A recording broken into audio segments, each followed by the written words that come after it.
Welcome to Be Held's podcast, What's Your Story? Where lyrics are more than just words. I'm Giselle Inez, your host, a licensed mental health counselor and model, guiding you through the journey of self-discovery and authenticity. Join me as we explore the heart and mind of an artist. This podcast is a safe space where your vulnerability is your superpower. 500 Days of Summer. So on brand because right now we're in a crazy heat wave with 90-degree weather right now. That is true. Yeah. But yeah, let's dive in. 500 Days of Summer. Share what was going on in your life when you were like writing this. We want to hear all about it. Yeah. So not only from personal experience, but this was heavily inspired by Frank Ocean. I think the concept of unrequited love is what I wanted to capture into a song. Okay. And this is that song, kind of going back to the relatability of this album being like reflection of the past. This is just the concept that I think a lot of teenagers deal with, and heartbreak happens. I don't think this is necessarily heartbreak in a way. Sometimes unrequited love is even worse in a way because you give yourself to that person, or you think something is. Was this like your first girlfriend? Situationship, I guess. Nothing really ended up happening at the end of the day, and yeah, I think that's what makes things confusing. And in the movie, I know for people who have seen the movie, this is a reference to the movie 500 Days of Summer. I haven't seen that in so long. Yeah, but there is an ending to the movie where he ends up he ends up meeting autumn. Just kind of, change happens. But literally. I guess in this story, there's not that ending because there's no real closure to it at the end, which makes it so sad. A little worse than heartbreak because it's just confusing. Yeah. So. Well, the fact that you started off with it was a situationship, right? Yeah. First, the fact that that's a terminology nowadays, it's beyond me. But yeah, that never feels good when it doesn't feel secure and you're just kind of in the wind flowing, and not in a good way either, just so uncertain. So yeah, let's dive into the first verse. Hey, summer. Oh, you met at a club. Mm-hmm. Oh, man. Good start. Great place. Yeah. Not saying that like it can't be successful. I'm sure there's so many success stories out there that people met at a club. But one thing I do want to mention though is I have found my autumn at the end of the day. So shout out to her. Life's been a lot better. Life is a lot better at the end of the day. So we do love her. I do. We'll get to that later. Okay, so yeah, share more on like how you were broken. There's so many you broke me in this song. Yeah, so I think a lot of there's other songs that are, I guess, a little deeper when it comes to the lyrics. There's more kind of analyzing involved and stuff like this, but I think this is just a really straightforward storytelling song about unrequited love. The first verse kind of going over the meeting experience, and the second verse kind of going over, thinking there's something there, but there isn't.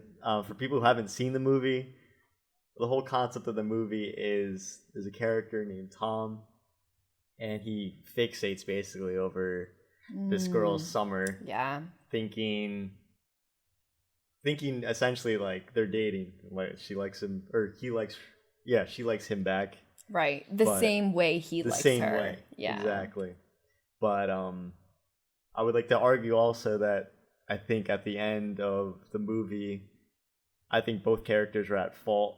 I think some people like to twist the narrative and argue the narrative that like, oh, Tom is just crazy, or Summer, from a guy's perspective, people being like, Summer, is leading him on, which I made a song about the movie. I think it's probably my favorite kind of rom-com type movie because Do you just, feel like that you could narrative. relate to Tom? Like, did you resonate with him in that for way? for this song and at this time? Yeah, definitely. Like you And felt like she was leading you on. Yeah, and this was the first song I wrote pertaining this album. This was how the album kind of started back in 2020. Yeah, It was like an outlet. yeah. This is You where it had started. like all these feelings, and you're Yeah. like, I need to just pour it out. Before like the concept of the Reflection album came out, this was the start. Yeah. Wow. Yeah. So, what movie did you watch that you both cried? Sounds like in the first verse that you watched the movie and that was cried. The Notebook. That was The Notebook. Yeah. Classic. Classic. Oh my goodness. But yeah, I think if you look at the lyrics, I don't think I really have to go too in depth. I mean, it's a pretty simple kind of storytelling process. Yeah, so I guess like, you know,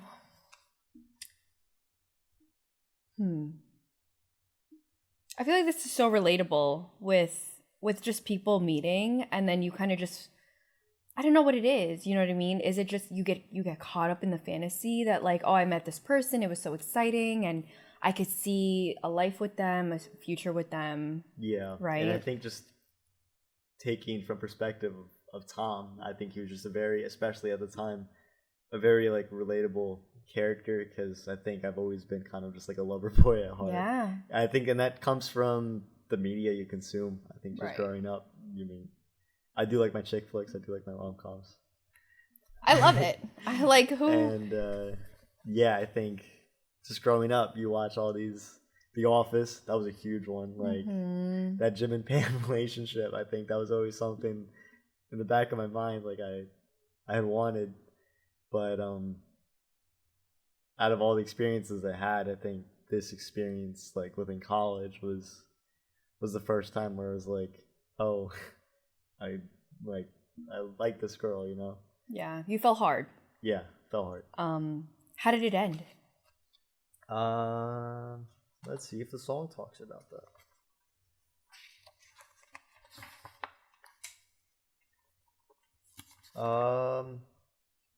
It was open. That's what makes it. Not that like the feelings were there at the end. Like I was over it and frustrated. I think is the fact that there's no closure that always aggravates me. I think I always want an answer to things. I always want closure. That's the type of person I am. Like, yeah, she just like was I it a don't care, ghosting situation? I don't like care if you like me or hate me, as long as like you express these emotions. There's communication. There's communication. I always just need communication. Yeah, I think that's where the anxiety kicks in when there's not a clear answer. So did you feel like it was your fault? That's where like it hurt. Yeah, because it's kind of a situation where you don't know what the hell you did wrong, and at the same time you feel like it's your fault. Yeah. Because this is a lesson to people, especially the young ones. In my opinion, do not try to start a relationship within a friend group. That does not end well from experience. So I guess. Or starting a relationship with someone who it doesn't communicate well. Yeah. Right? Like you can meet clear intentions from the beginning. Yeah. You can meet anyone anywhere. Yeah. It's just a matter of both being at a level where you both can be vulnerable, one, to communicate how you're feeling and thinking. That's true. Right? But yeah, it also sounds like, you know, even though there was no closure, right, that talk, closure always happens within us, right? So it's like really just accepting the reality that it just wasn't meant to be. You guys are just two different people. Yeah, two different people. And there was definitely a lot of, again, relating to Tom. For people who haven't seen the movie, you gotta watch it. It's a great movie. I need to rewatch it. It's been so long. Yeah, that's an amazing movie. It's inspired a lot of things within my music career.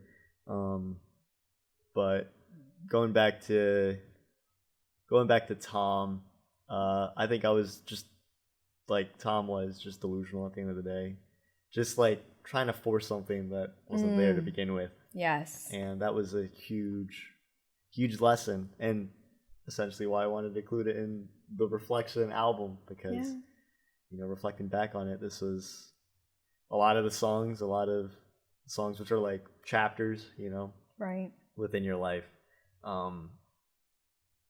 Yeah, a lot of them. What is it like?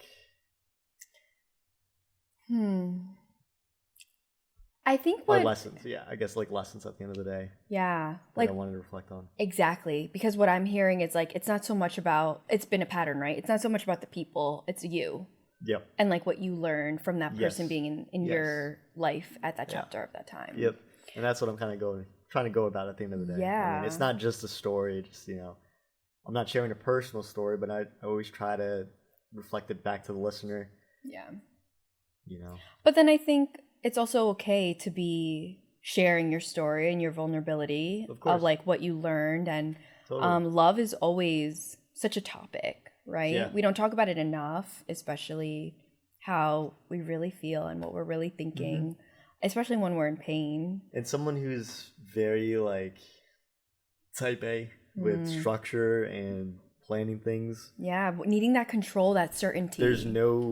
Love is just something that there really isn't something you have control over, because it requires the other person, which has a different set of identity, and you're essentially trying to mesh into one person, or try to find ways, to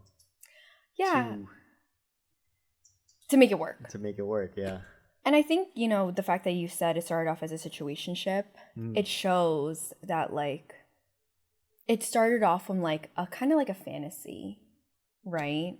And that's nothing wrong. There's nothing wrong with that. However, when you're at a time in your life where, there's not that line of communication, it can get really messy.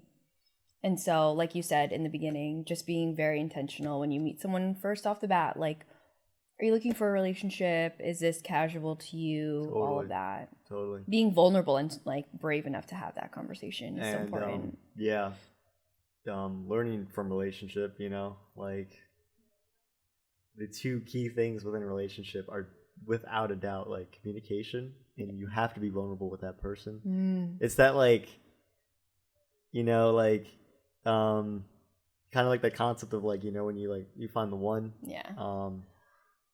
I think it boils down to, being able to have comfortable silence with that person, because I think that's when you're truly vulnerable. Yeah. Like on paper, the person may be the perfect person, but that comfortable silence is kind of like not essentially like your worst days with each other, but those are days where like you're essentially just like not bored of each other, but you're just in a state of just kind of just, I don't know, just like, you don't feel this need you don't feel the need to like entertain each other. Entertain it, yes, exactly. You know what I mean? Like you guys can just be at peace sitting next to each other. Exactly. And that peace is, man, it's like otherworldly. Like that's what everyone should strive for.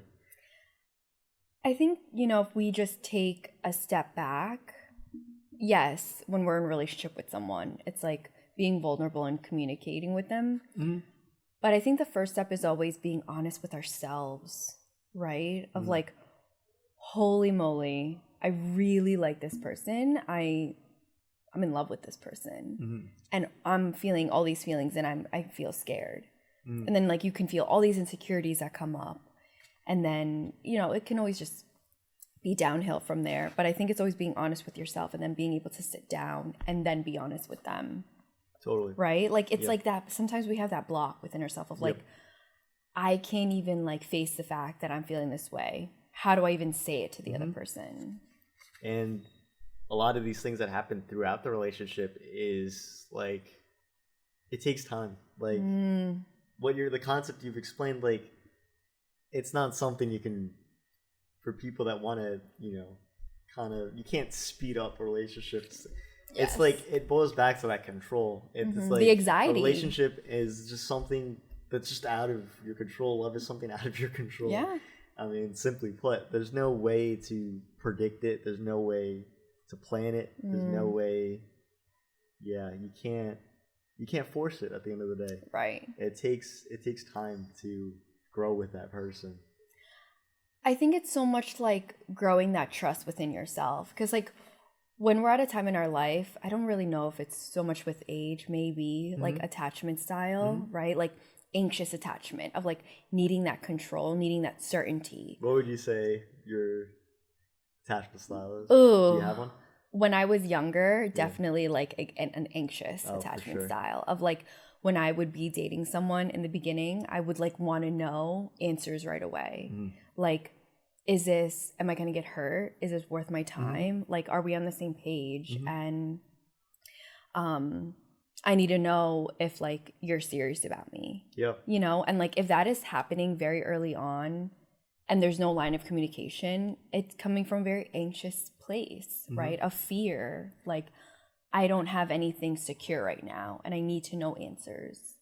And not giving that time for both of you to really build and grow. Yep. It's hard being, I'm an anxiously attached person as well. Well, now it sounds like you're not, right? Because you're in a healthy relationship now. Yeah, trying to get better. I still don't think I'm 100%. There's definitely times where right. But, I guess the question I have for you then, from like, it'd be cool to kind of share it from like a girl's perspective. Did you have experiences of that unrequited love from your side? Yeah, for sure. I've had my experience of dating someone where, you know, it essentially was like self-sabotage, right? Like, that's a good way to put it. He really liked me and I really liked him, but it was that fear and anxiety of like, is this going to go somewhere? Are we like, what are we? I think that's always that big question of like, what are we? And no one ever wants to have it first because it's like, you don't want to come off like clingy or needy or anything like that. That's a big question. Right. Yep. Especially when you're younger too. And like you always want to be like the cool girl, the chill girl that like, I don't want to ask this, like whatever, right? But the more you don't do it and then you like, I would just start creating scenarios in my mind, right? Of like, oh, what if he doesn't like me as much back? And maybe this text is too quick, or I can't send this really long text, or like it's been like, you know, can I see him twice in 1 week? It was like that over analyzing and like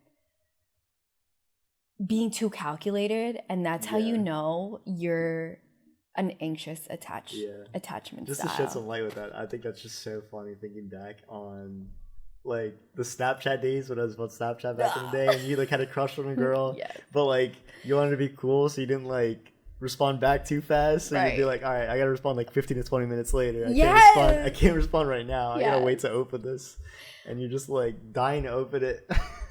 And it's like a real thing. I don't want to butcher it, and like obviously like I'm not a professional in this area, but there is something called anticipation dopamine, where like in the very beginning of dating, you're constantly anticipating a text message.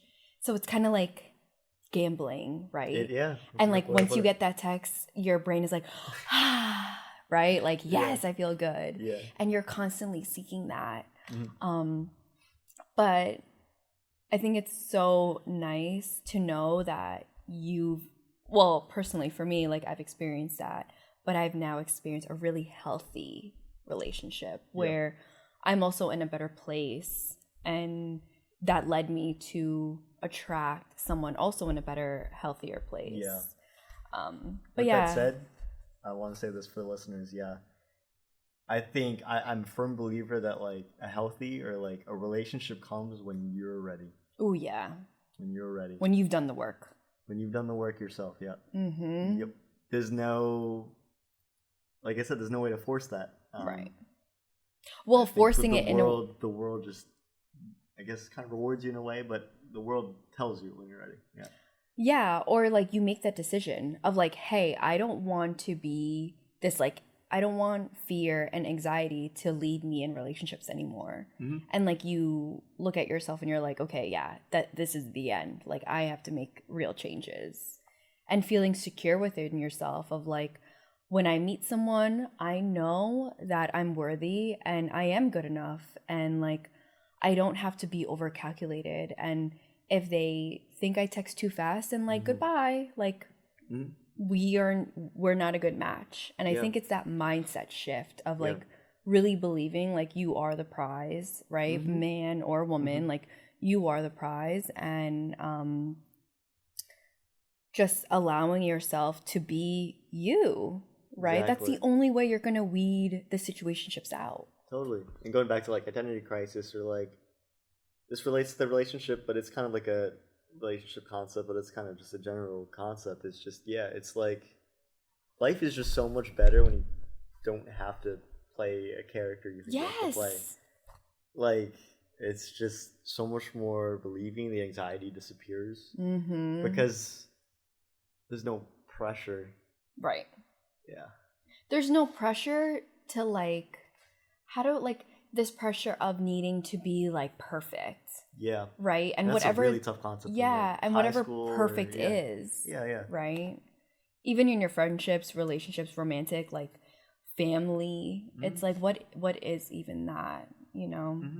And the more you explore who you are, the more you gravitate towards people who are meant to be in your life. Yeah. And this is like, I want to get real personal here. Like, this doesn't have to do with the concept of the relationships, but this was like something I've been going to therapy about.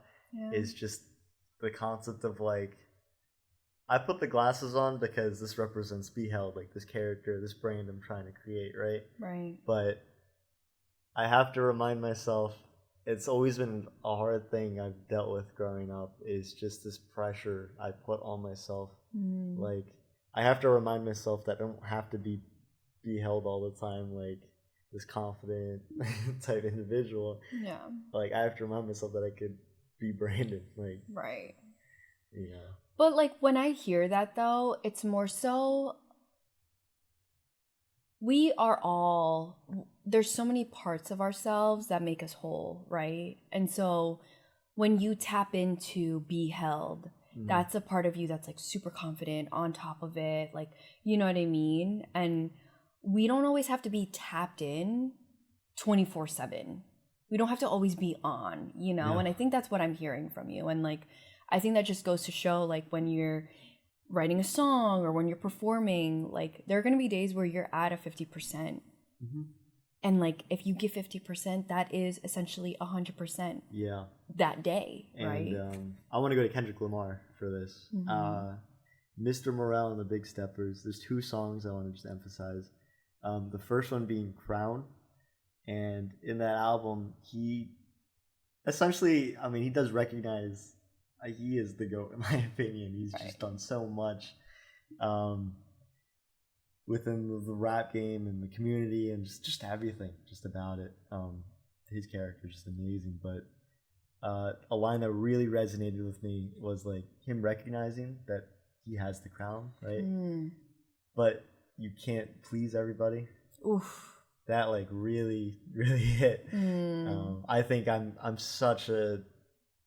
trying to get better at it, but I'm such a people pleaser. Yes. Like, I don't know if it's the environment I grew up in, but being like the oldest child, being kind of like the oldest cousin, being kind of, you know, culturally too. Culturally, like I've always felt like I've had to be perfect in every situation, and I have to play the cards depending on who I'm hanging out with, because I can't use my personality, I feel like, around certain crowds.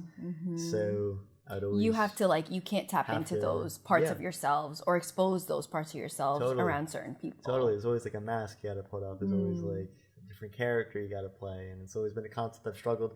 Maybe this is why I've been in so many different friend groups and never stuck, is because of that.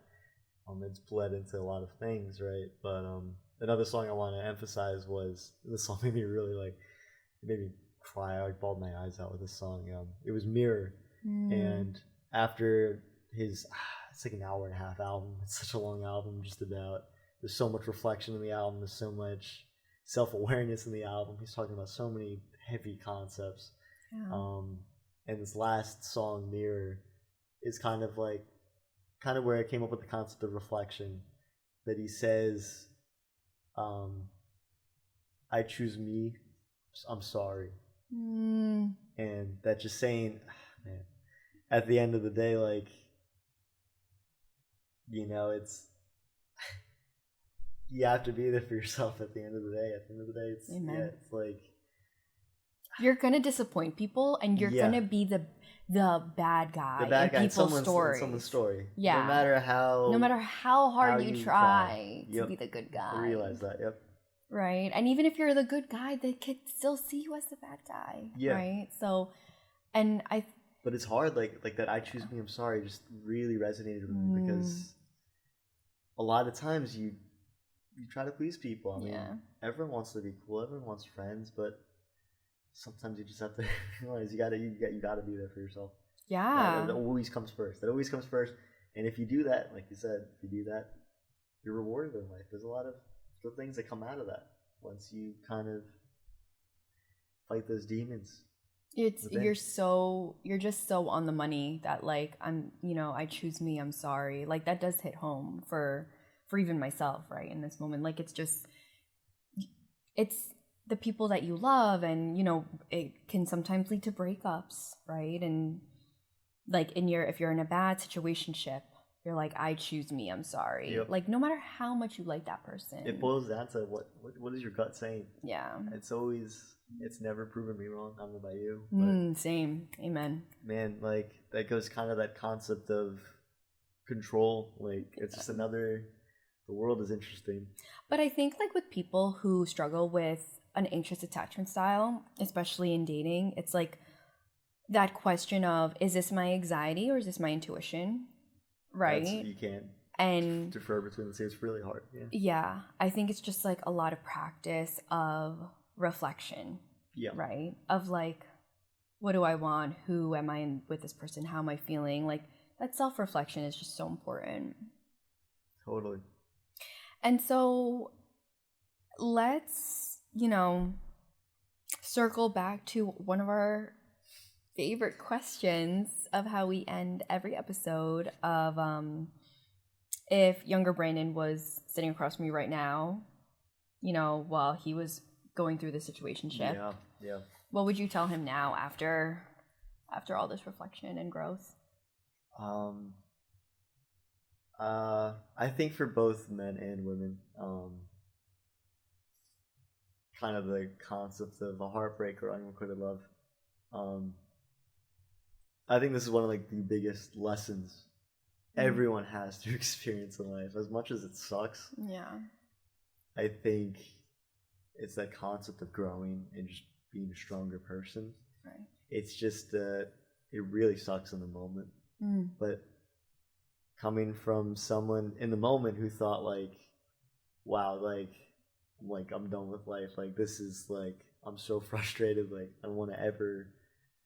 I spent probably like 3 years like before getting into another relationship, right? It's just part of life. It's part of the journey, and you grow and learn from it. There's no answers to some things in life. You just gotta fight through it, learn from it, move on. Love it. Yeah. Love it, love it, love it. And I think it also shows what love isn't. Yes. Now that you're with someone that we love, love her so much. Hearing your story today, it just shows you've learned what love isn't and what love is. Beautiful thing. Thank you. Thank you for listening and being a part of the Ripple Effect of Empathy on Be Health podcast. What's your story? Together, we can continue to create a world filled with genuine connections and heartfelt stories. Click the link below to continue this transformative experience.